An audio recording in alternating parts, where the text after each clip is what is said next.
ഹബീബായ മുഹമ്മദ് റസൂലുള്ളാഹി സ്വല്ലല്ലാഹു അലൈഹി വസല്ലം തങ്ങളുടെ വഫാത്തിനെ കുറിച്ചാണ് നമ്മോട് ഇന്ന് സംസാരിച്ചത്. ലോകത്തിന്റെ നേതാവായി മുഹമ്മദ് റസൂലുള്ളാഹി സ്വല്ലല്ലാഹു അലൈഹി വസല്ലം തങ്ങൾ ഈ ലോകത്തിൽ നിന്ന് വിടപറഞ്ഞു പോയിട്ടുണ്ടെങ്കിൽ, വഫാത്തായി പോയിട്ടുണ്ടെങ്കിൽ, ആ വഫാത്ത് ഖിയാമത്ത് നാൾ വരെ വരുന്ന ആളുകൾക്ക് മുഴുവനും വലിയ പാഠമാണ് എന്നതാണ് നമ്മുടെ ഖുത്ബ ഇന്ന് നമ്മോട് നൽകിയ താക്കീത്. അല്ലാഹു റബ്ബ് സുബ്ഹാനഹു വ തആല സാധുക്കളായ നമുക്കൊക്കെയും മരണം പടച്ചറബിന്റെ ഭാഗത്തിൽ നിന്ന് കടന്നു വരുമ്പോൾ സന്തോഷത്തോടെ ഈമാനോടെ അതിനെ ഏറ്റുവാങ്ങാനുള്ള എല്ലാ സൗഭാഗ്യങ്ങളും നമ്മുടെ മുന്നിൽ അല്ലാഹു തആല തുറന്നു തരട്ടെ. പക്ഷേ നമുക്കതിനെ കുറിച്ച് ചിന്തിക്കാനും അതിനെക്കുറിച്ച് പാഠം ഉൾക്കൊള്ളാനും നമ്മുടെ സ്വഭാവ ദൂഷ്യത കൊണ്ട് നമുക്കത് പറ്റുന്നില്ല എന്നതാണ്. ആദ്യമായി ഖുത്ബ പറഞ്ഞു, യബ്ന ആദം, ആദം നബി അലൈഹിസ്സലാമിന്റെ മോനെ, അതായത് നമ്മയാണ് വിളിക്കുന്നത്. നമുക്കെയും ആദം നബി അലൈഹിസ്സലാമിന്റെ മക്കളാണല്ലോ. നമ്മെ വിളിച്ചുകൊണ്ട് ഖുത്ബ ചോദിച്ചു, യബ്ന ആദം അൻത അലാ ഹിർസിക ഫി ദുനിയാ തുസിർ. മോനെ, എത്ര കാലമായിടോ ഈ ദുനിയാവിൽ അരച്ച കൊണ്ട്, കൊതി കൊണ്ട്, കുറെ ഉണ്ടാക്കണം, കുറെ അതുണ്ടാക്കണം, ഇതുണ്ടാക്കണം, ഇങ്ങനെയുള്ള അരച്ച കൊണ്ട് നീ ഇങ്ങനെ ദുനിയാവിൽ ജീവിച്ചു പോകുന്നത് എത്ര കാലമായി?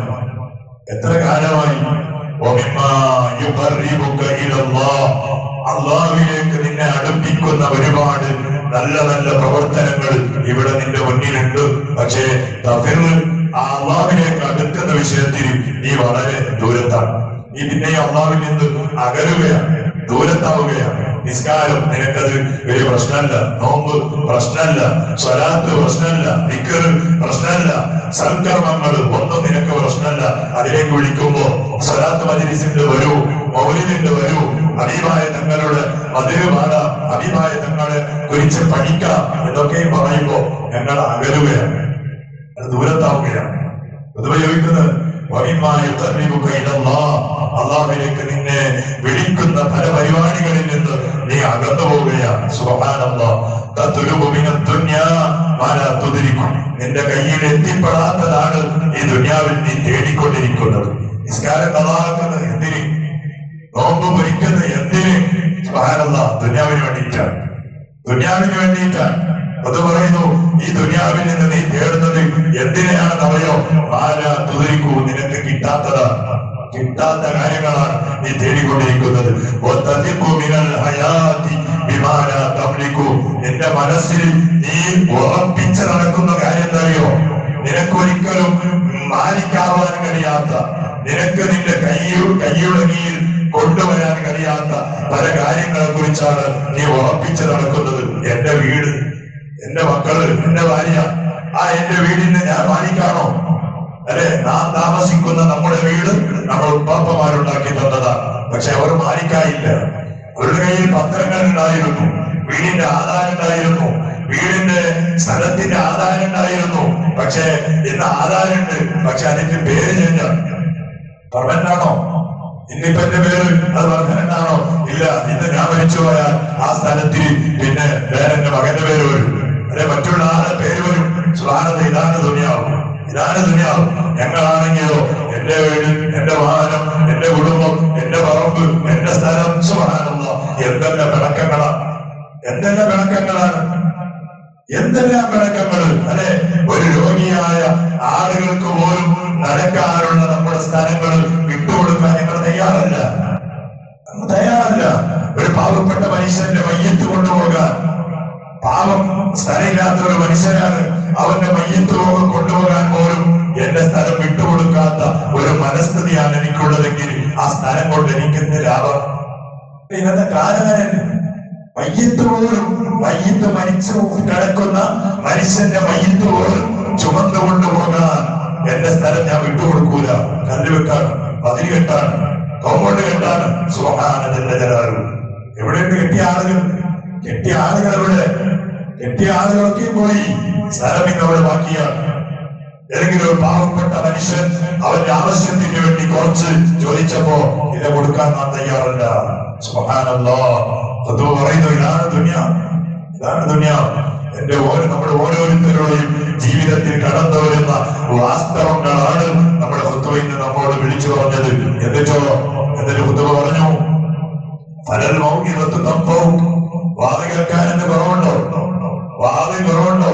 എല്ലാ സംഘടനകളിലും ഇഷ്ടം പോലെ വാഹിനികളാണ്. യൂട്യൂബ് അടിച്ചു നോക്കിയാൽ നീ ഏത് പ്രസ്ഥാനത്തിൽപ്പെട്ടവനാണ്, നിന്റെ പ്രസ്ഥാനത്തിന്റെ ഒരു മെമ്പറുടെ പേരടിച്ചു നോക്കിയാൽ ഇഷ്ടം പോലെ വാദങ്ങളുണ്ട്. പറയുന്നത് മുഴുവനും നല്ല നല്ല വിഷയങ്ങളാണ്. വാദം പറയാൻ എളുപ്പമാണ്. എന്ന് നോക്കിയാലും വാദം പറയുന്ന ഞങ്ങളെ പോലെയുള്ള വാദം പറയുന്ന ആളുകൾ തന്നെ ശരിയില്ല. നമ്മൾ വാദം പറയുന്ന അയൽവാസി അങ്ങനെ ഇങ്ങനെ, ഞങ്ങളോ അയൽവാസിയായിട്ട് വണക്കത്തില്ല.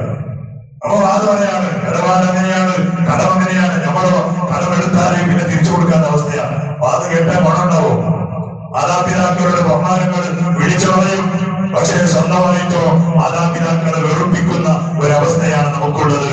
എന്ന് പറഞ്ഞ് പലൽ മൗഢ്യത, വാദ ധാരാളമുണ്ട്, പക്ഷേ അത് തപ്പവും നിനക്കത് ഗുണം പിടിക്കുന്നില്ല.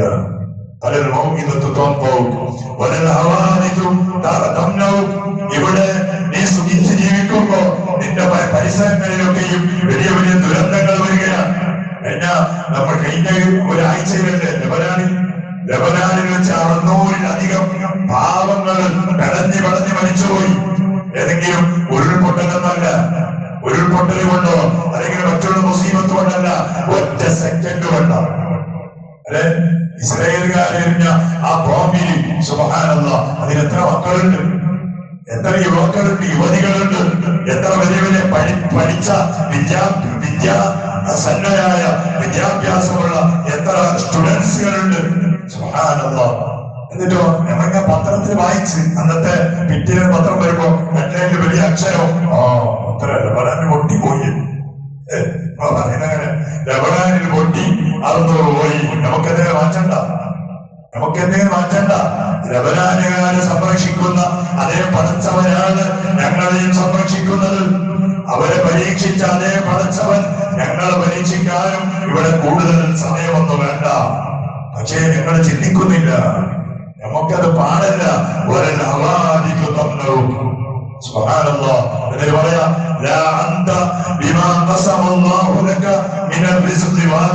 നിന്നെ പടക്കുന്നതിന് മുമ്പ് തന്നെ നിനക്ക് എത്ര റിസ്ക് വേണം, നിനക്ക് എത്ര ഭക്ഷണം വേണം, നിന്റെ ഭാര്യക്ക് എത്ര, നിന്റെ മക്കൾക്ക് എത്ര, എല്ലാം കണക്കാക്കിയിട്ടുണ്ട്. പക്ഷെ നമുക്ക് ഉറപ്പില്ല. ഇനി നമുക്ക് ഉറപ്പില്ല. നമ്മൾ പിന്നെ കക്കാണ്, പിന്നെ തട്ടിപ്പാണ്, പിന്നെ നോട്ടിക്കാണ്. സുബ്ഹാനല്ലാഹ്. ഹലാല് ഹറാമ് ഒരു മാറ്റം നമുക്കില്ല, നമുക്കൊരു മാറ്റവും ഇല്ല. സുബ്ഹാനല്ലാഹ്. ഇതാണ് നമ്മുടെ ജീവിതത്തിന്റെ നിലപാടുകൾ. എന്നിട്ട് നമ്മോട് ഖുത്ബ പറഞ്ഞു, മനുഷ്യ ഇതൊക്കെ ചെയ്യുമ്പോ നീ ഓർക്കേണ്ട ഒരു വിഷയമുണ്ട്. അതെന്താ? അത് നിന്റെ മരണമാ.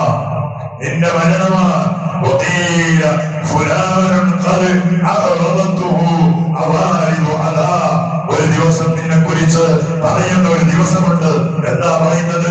നിങ്ങൾക്കറിയോ, നമ്മുടെ നാട്ടിലുള്ള നിങ്ങളുടെ നാട്ടിലുള്ള അല്ലെങ്കിൽ ഏതെങ്കിലും ഒരു മനുഷ്യന്റെ പേര് പറഞ്ഞിട്ട് അയാളെ കുറിച്ച് നിങ്ങൾക്ക് അറിയില്ലേ? ഹോസ്പിറ്റലിലാണ്, അയാൾക്ക് രോഗമാണ്, അയാൾക്ക് ക്യാൻസറാണ്, കിഡ്നിക്ക് പ്രശ്നമാണ്, അയാൾ ഡയാലിസിസ് ചെയ്യപ്പെടുന്നുണ്ട്. ഇങ്ങനെ ഒരു ദിവസം ആദ്യമായി ഞങ്ങളെ കുറിച്ച് പറയപ്പെടുന്ന ഒരു വാർത്തയുണ്ട്. എന്നാൽ ഇന്ന് മനുഷ്യൻ രോഗിയായി. അതൊക്കെയായപ്പോ രോഗിയായ എന്ത് സംഭവിച്ചു? അതാ സുബ്ഹാനല്ലാഹ്.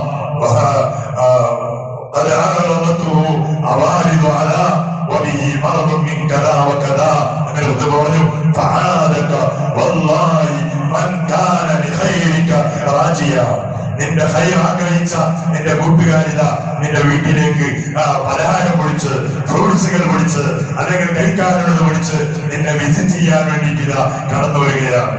പല ആളുകൾ വന്നിട്ട് പല നല്ല കൂട്ടുകാരാണെങ്കിൽ അവരൊന്ന് ചോദിക്കും, എനിക്ക് കടണ്ട, ഇടപാടണ്ട, ആർക്കെങ്കിലും കൊടുക്കാനുണ്ട ഉണ്ടെങ്കിൽ എന്നോട് ഏൽപ്പിക്ക്, ഞാനത് കൊടുക്കാം, എന്നോട് പറയും. ഇങ്ങനെ പറയുന്ന ഒരു ദിവസം നമ്മുടെ ജീവിതത്തിൽ കടന്നു വരാനുണ്ട്. ഇനി അത് എപ്പോഴാണ്? അതിന്റെ ഒരു മുന്നറിയിപ്പ് അതൊന്നുമില്ല.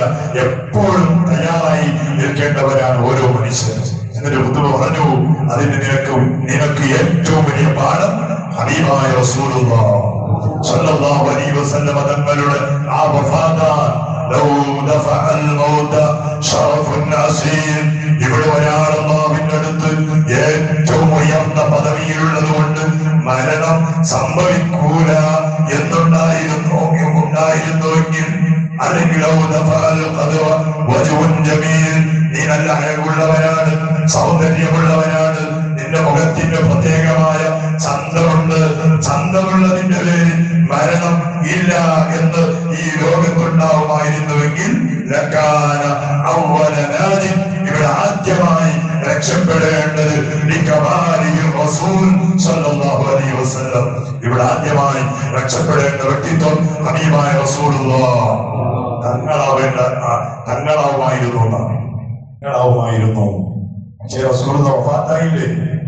അല്ലേ? സുബ്ഹാനല്ലാഹ് വലഖദ് നഖദാ ഫീ മിഥ്ലി ശഹരിക്കും ഹാദാ. ഇതുപോലെയുള്ള ഒരു പരിശുദ്ധമായ റബീഉൽ അവ്വലിന്റെ ദിവസമാണ് ഹബീബായ സല്ലല്ലാഹു അലൈഹി വസല്ലം വദന ലിഖബ്രി നഫ്സിഹി നഫീസ. അവിടുത്തെ ആ പരിശുദ്ധമായ ആത്മാവിനെ കൊണ്ടുപോകാൻ അംലാകുഹു മലക്കുൽ മൗത്ത് അസ്രായീൽ അലൈഹിസ്സലാം ഹബീബായ തങ്ങളിലേക്ക് കടന്നു വരുന്നത് ഈ റബീഉൽ അവ്വലിലായിരുന്നു. എന്നിട്ടോ വആദന റസൂലുള്ളാഹ് ഹബീബായ തങ്ങളുടെ അടുത്ത് വന്ന് മഹാനായ അസ്രായീൽ അലൈഹിസ്സലാത്തു വസ്സലാം ചോദിച്ചതെങ്കിൽ റസൂലുള്ളാഹി തങ്ങളുടെ സമ്മതമായിരുന്നു. റസൂലുള്ളാഹി തങ്ങളുടെ സമ്മതമായിരുന്നു ആദ്യമായി ചോദിച്ചത്. നബിയേ, നിങ്ങള് റഫീഖുൽ അലയിലേക്ക് അല്ലാഹുവിലേക്ക് നിങ്ങള് ആത്മാവിനെ കൊണ്ടുപോകാൻ ഞങ്ങൾ വന്നതാണ്, നിങ്ങൾക്ക് സമ്മതമാണോ?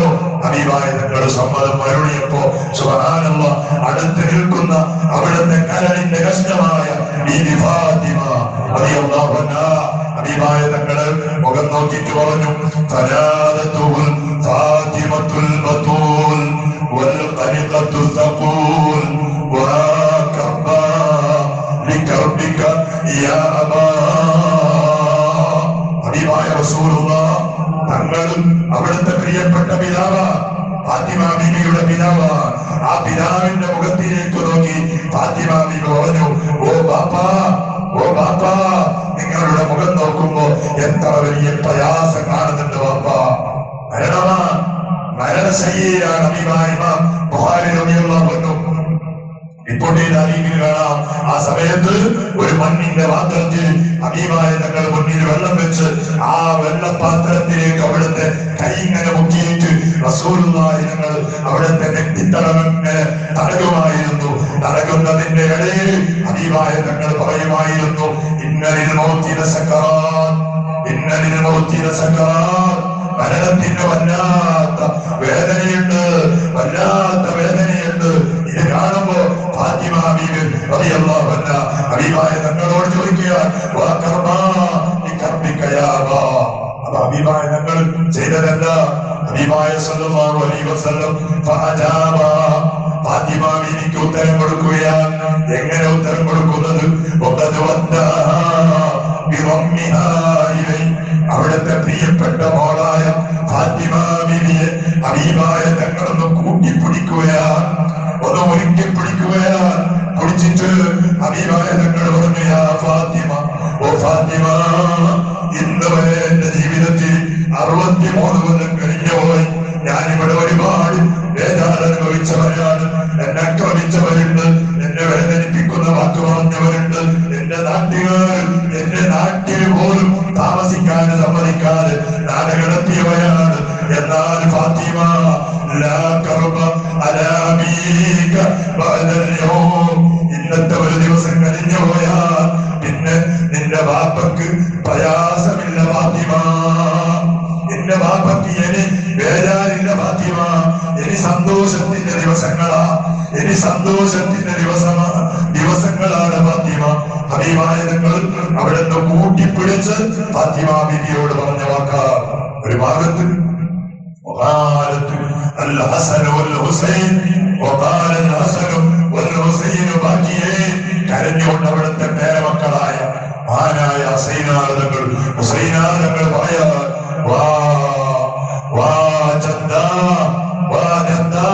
നമ്മുടെ പാപ്പയായ നബിയെ. അതേ ഒരു ഭാഗത്ത് ആയിഷ ബീവി പറയാൻ, യാ അബുൽ ഖാസിമ, അബുൽ ഖാസിം എന്നവരുടെ പിതാവായ നബിയെ, നിങ്ങളുടെ സങ്കടങ്ങൾ കാണുമ്പോ, നിങ്ങളുടെ ഇന്നത്തെ അവസ്ഥ കാണുമ്പോ വല്ലാതെ നമ്മുടെ മനസ്സ് പ്രയാസപ്പെടുകയാണ്. സുബ്ഹാനല്ലാഹ്, മദീന മുഴുവൻ കരഞ്ഞ ഒരു ദിവസമായിരുന്നു അന്ന്. മദീന മുഴുവൻ കരഞ്ഞ ദിവസമായിരുന്നു. മഹാനായ സയ്യിദുന ഉമർ ഇബ്നുൽ ഖത്താബ് റളിയല്ലാഹു അൻഹു ഊരിപ്പിടിച്ച വാളുമായി ഒരു പ്രാന്തനെ പോലെ, ഒരു മസ്താനെ പോലെ, മജ്നൂനിനെ പോലെ വാളും പൊടിച്ച് മദീനയുടെ പള്ളിയുടെ പരിസരങ്ങളിൽ ചുറ്റി നടന്ന ദിവസമാണ്. എന്റെ ഹബീബ് വഫാത്തായി എന്നാരെങ്കിലും പറഞ്ഞാൽ അവന്റെ തല ഞാൻ മുറിച്ചെടുക്കും എന്ന ഗർജിക്കുന്ന സിംഹം പോലെ ഗർജിച്ചുകൊണ്ട് നടന്ന മഹാനായ സയ്യിദുന ഉമർ ഇബ്നുൽ ഖത്താബ്. ആ ഉമർ തങ്ങളെ സമാധാനിപ്പിക്കാനും സയ്യിദുന അബൂബക്കർ സിദ്ദീഖ് റളിയല്ലാഹു അൻഹു ഒരുപാട് കഷ്ടപ്പെടേണ്ടി വന്നു. എല്ലാ മുഅ്മിനീങ്ങളും കുത്തുബ പറഞ്ഞു, വഅയ്യു മുസ്ലിമിൻ അലൈഹി മത്തസൽ വഅയ്യു ഐനിൻ അലൈഹി മാദമൽ. അന്നത്തെ ദിവസം കരയാത്ത കണ്ണുകളില്ല, പ്രയാസപ്പെടാത്ത കൽബുകളില്ല. എല്ലാ ആളുകളും പ്രയാസപ്പെട്ട ദിവസമാണ്. സയ്യിദുനാ വഹബീബുനാ മുഹമ്മദുർ റസൂലുള്ളാഹ് തങ്ങളുടെ മരണം. ആ മരണം നമുക്ക് പാഠമാണ്. നമുക്കും മരിക്കാറുണ്ട് എന്നതിന്റെ ഏറ്റവും വലിയ പാഠമാണ് റസൂലുള്ളാഹി സ്വല്ലല്ലാഹു അലൈഹി വസല്ലം തങ്ങളുടെ മരണം. അല്ലാഹു തആല നമ്മുടെ മരണം ഈമാനുള്ള മരണമാക്കി തരട്ടെ, ഈമാനുള്ള മരണമാക്കി തരട്ടെ. പല ആളുകൾ കഴിഞ്ഞ വെള്ളിയാഴ്ച കഴിഞ്ഞ് ഞാൻ ഒരു മൗലിദിന്റെ വീട്ടിൽ പോയപ്പോ അവിടെ ഒരാൾ ഒരു വായിസ് ചെവിട് ഒട്ടിച്ചു. അതായത് ഇന്ന് മോദിയ കുത്തുബ ഏതൊരു പള്ളിയിൽ കഴിഞ്ഞതോ അതിന്റെ മുമ്പത്തെ വെള്ളിയാഴ്ച ഓതിയതാണ്. വൈലി റസൂലുള്ളാഹി തങ്ങളുടെ മരണത്തെ കുറിച്ച് ഇങ്ങനെ പറയുന്നത് കരയുന്ന വിഷയങ്ങളാണ്. അപ്പോ റസൂലുള്ളാഹി തങ്ങള് വഫാത്തായ റബീഉൽ അവ്വൽ 12, റസൂലുള്ളാഹി തങ്ങളുടെ ജനനം റബീഉൽ അവ്വൽ 12.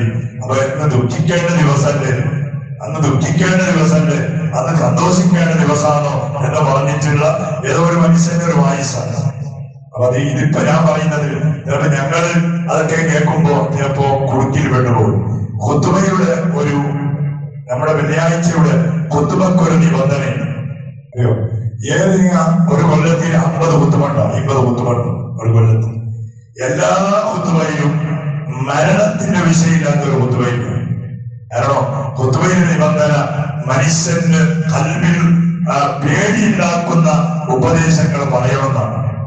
ഉപദേശങ്ങൾ അപ്പോ സന്തോഷിക്കേണ്ട വിഷയങ്ങളല്ല ഖുതുബയിൽ പറയേണ്ടത്, നമ്മെ ദുഃഖിപ്പിക്കുന്ന വിഷയങ്ങളായിരിക്കണം. അതുകൊണ്ടാണ് എല്ലാ വെള്ളിയാഴ്ചയും, ഇന്നത്തെ വെള്ളിയാഴ്ച റസൂലുള്ളാഹി തങ്ങളുടെ മരണത്തെ കുറിച്ച് പറഞ്ഞിട്ടുണ്ടെങ്കിൽ കഴിഞ്ഞ വെള്ളിയാഴ്ച നമ്മോട് പറഞ്ഞിരുന്നു മരിക്കാനുണ്ട്, ഒരുങ്ങണേ, ചിന്തിക്കണേ, അതിനുവേണ്ടി തയ്യാറാകണേ. ഇങ്ങനെയുള്ള വിഷയങ്ങൾ ഖുതുബയിൽ പറയേണ്ട വിഷയങ്ങൾ അതാണ്. അതുകൊണ്ടാണ് റസൂലുള്ളാഹി സ്വല്ലല്ലാഹു അലൈഹി വസല്ലം തങ്ങളുടെ മരണത്തിന്റെ വിഷയം പറഞ്ഞു. ഒന്ന്. രണ്ടാമത്, ഇസ്ലാമിന്റെ ഒരു തത്വമുണ്ട്, എന്തറിയോ? സന്തോഷം അത് പ്രകടിപ്പിക്കണം, വിഷമം അത് ക്ഷമിക്കണം എന്നാണ്. സന്തോഷം അത് പ്രകടിപ്പിക്കണം. നമുക്കൊരു സന്തോഷം വന്നു എന്നാൽ എല്ലാവരോടും പറയണം, അങ്ങനെയാണ് വേണ്ടത്. എന്നാൽ ഒരു ദുഃഖം വന്നാലോ, നമ്മുടെ ഒരു കുടുംബത്തിൽ ഒരാൾ മരിച്ചുപോയി, അല്ലെങ്കിൽ എനിക്കൊരു രോഗം വന്നു, അല്ലെങ്കിൽ എന്തെങ്കിലും ഒരു ബുദ്ധിമുട്ട് വന്നു, എന്നാൽ ഞാൻ ചെയ്യേണ്ടത് 10 ആളുകളോട് പറയരുത്, അതിനെയോ ക്ഷമിച്ചുകൊണ്ട് അള്ളാഹുവിന്റെ അടുത്ത് കൂലി വാങ്ങണം. അതാണ് ഇസ്ലാം. അതുകൊണ്ടാണ് റബീഉൽ അവ്വൽ 12-നാണ് റസൂലുള്ളാഹി തങ്ങൾ വഫാത്ത്. അവിടുത്തെ ജനനവും 12-നാണ്. പക്ഷെ ഞങ്ങൾ സന്തോഷിക്കുന്നു. എന്തുകൊണ്ടാണ് സന്തോഷിക്കേണ്ട ദിവസമാണ് റസൂലുള്ളാഹി തങ്ങളുടെ ആ വിലാദത്ത് നമുക്ക് വലിയ അനുഗ്രഹമാണ്. ദുഃഖം അപ്പൊ മരിച്ച ദിവസമല്ലേ, ബേജാറാവണ്ടേ? ബേജാറാവണം, അത് ഉള്ളിലാണ്. അത് ഇങ്ങനെ എടുത്തു പറയേണ്ടതും പൊട്ടിക്കരയേണ്ടതും അട്ടഹസിക്കേണ്ട ദിവസമൊന്നും അല്ല. എത്ര ആളിപ്പോ ആഘോഷിക്കാത്ത ആള് കഴിഞ്ഞിട്ടുണ്ടാവും. അറിയാറുണ്ട് വീടവർ 12 ഞാൻ ജാഥ പോയി, സലാത്തി എല്ലായി അത് 12 അന്ന് ഞാൻ വച്ച് കരയട്ടെ എന്ന് പറഞ്ഞിട്ട് കരഞ്ഞ ഏതെങ്കിലും ഒരു മെമ്പർ നമ്മുടെ നാട്ടിൽ കാണിക്കാൻ കഴിയുമോ? പിന്നെ വഫാത്തായ ദിവസത്തെ അല്ലാഹ് കരഞ്ഞ ആരെങ്കിലും ഇല്ല. അതായത് നമ്മളെ സ്വീപ്പാക്കാണ്. അപ്പൊ അങ്ങനെ ആരും പെട്ടുപോകരുത്. ഇൻഷാ അല്ലാഹ് നമ്മുടെ ഈമാൻ നമുക്ക് ഒരുപാട് കാണിക്കാനും പറയാനും നല്ല നല്ല ആളുകളൊക്കെ, എല്ലാ വലിയ വലിയ മഹാന്മാരൊക്കെ ഇൻഷാ അല്ലാഹ്. പിന്നെ അടുത്ത് ഏതെങ്കിലും ഒരു പെട്ടെന്നുള്ള ഒരു സുപ്രഭാതത്തിൽ വന്നിട്ട് പുതിയ ഒരു ദീൻ നമ്മുടെ കയ്യിൽ ഏൽപ്പിച്ചതൊന്നും അല്ല. നിങ്ങളിപ്പോ പഠിച്ച ഈ മദ്രസ നമ്മുടെ നൂറുള്ള മദ്രസ എത്ര കൊല്ലായി? 60 കൊല്ലായി, 64 കൊല്ലായി എന്നാ പറഞ്ഞത് അല്ലെ? 64 കൊല്ലം എല്ലാവരും പഠിച്ച മദ്രസ. അപ്പൊ ഇവിടെ വേറെ ഒരു പ്രസ്ഥാനങ്ങളോ അല്ലെ വേറൊരു മദ്രസ വേറൊരു പള്ളി ഇപ്പൊ ഒന്നും ഉണ്ടായിരുന്നു. എല്ലാവരും സുന്നത്തുൽ അല്ലെ? അല്ലെ അന്ന് മുതൽ ഇന്ന് വരെ പഠിച്ചു വന്നതല്ലേ? പുതിയ ഇന്നതായി തുടങ്ങിയതാണോ? അല്ല ഇപ്പൊ ഇതെല്ലാം പുതിയതാണ്. പുതിയ ആശയങ്ങളും പുതിയ പേരെന്നെ പറയുന്നവരല്ലേ പുത്തനാശയക്കാരെന്നാണ്. പുത്തനാശയം എന്ന് പറഞ്ഞാൽ പുതിയ ആശയക്കാരെന്നാണ്. നമ്മളതോ പുതിയ ആശയം. നമുക്ക് ഒരേ ഒരു നേതാവ് മുഹമ്മദ് റസൂലുള്ളാഹ്. പുതിയ സംഘടനയ്ക്ക് നമുക്ക് പുതിയ ഒരു നേതാവിനെ കാണിക്കാറുന്നില്ല. നമുക്ക് ഒരേ നേതാവ് മുഹമ്മദ് റസൂലുള്ളാഹ്. ആ തങ്ങളിൽ നിന്ന് വന്ന ദീനാണ്. ഏതായാലും നമ്മുടെ മരണം അല്ലാഹു ഈമാനുള്ള മരണമാക്കി തരട്ടെ. നാം ചെയ്യുന്ന പ്രവർത്തനങ്ങളും അമലുകളും നമ്മുടെ എല്ലാ സ്വാലിഹായ കർമ്മങ്ങളായി തന്നെ അല്ലാഹു നമ്മിൽ നിന്ന് സ്വീകരിക്കുമാറാകട്ടെ. ആമീൻ. ഇലാ ഹദറത്തിൻ നബിയിൽ മുസ്തഫ മുഹമ്മദിൻ الفاتحة. أعوذ بالله من الشيطان الرجيم. بسم الله الرحمن الرحيم. الحمد لله رب